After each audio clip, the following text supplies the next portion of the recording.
Our daughter can still make us laugh. Partly it's because her disability means she has no filters. She just says what she wants to say.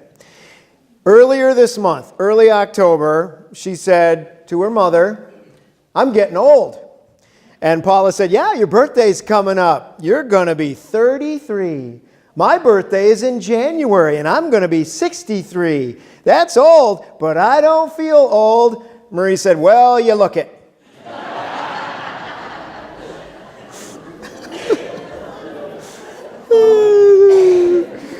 All who exalt themselves will be humbled, and all who humble themselves will be exalted.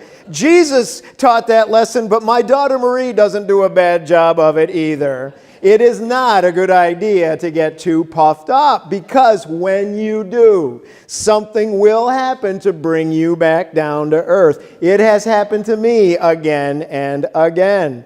You know, priests and ministers have a tendency and a temptation to get puffed up. I mean, when you think about it, we're always at the front during church. We get to pontificate.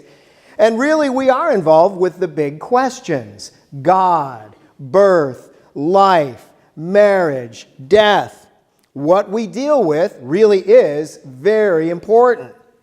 But I need to remember that it's not about me. I may have the fancy title and the fancy outfits, but things do happen that bring me back down to earth.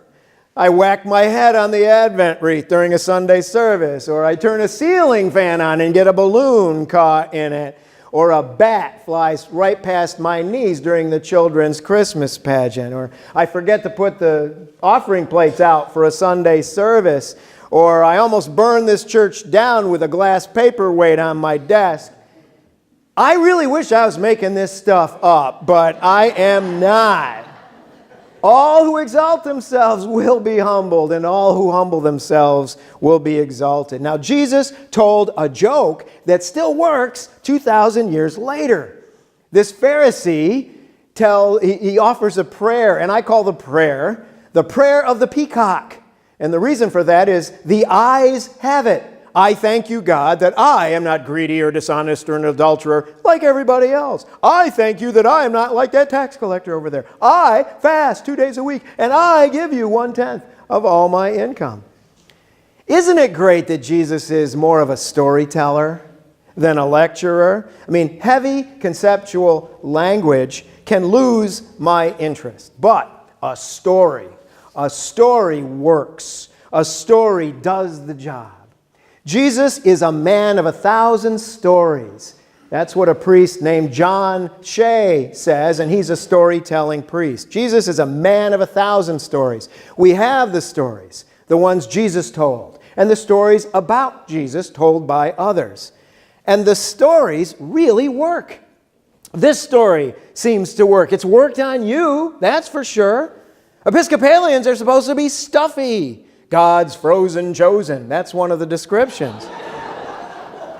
And maybe that's true in some places, but from the day I met the people of St. Mark's back in late 1994, I have found you to be fun and down to earth and willing to laugh with me.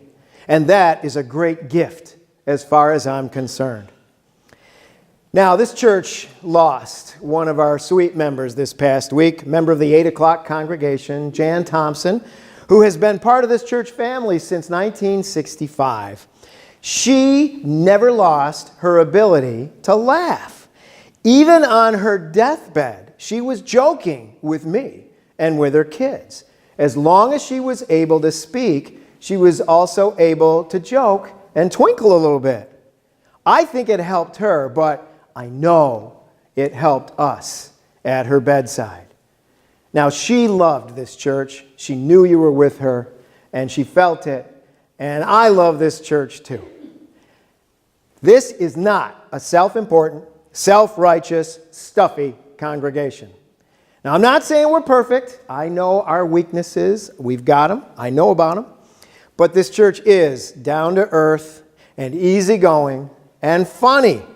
It seems to me that you get this parable. You get this joke that Jesus told. You can laugh at yourselves. All who exalt themselves will be humbled, and all who humble themselves will be exalted. It reminds me of one of my favorite stories. It's about a rabbi who said that we should all have 2 pockets, and in each pocket we should keep a handwritten note. And you pull out one note or the other, depending on what you need that day. And in one pocket, the note says, "For my sake the world was created." And that's the truth. And in the other pocket, the note should say, "I am only dust and ashes." And that is the truth as well. Certainly fits with the joke Jesus told. All who exalt themselves will be humbled, and all who humble themselves will be exalted. You know, one of my dreams has come true right here. All my life as a priest, I have wished I could serve a church that had gargoyles.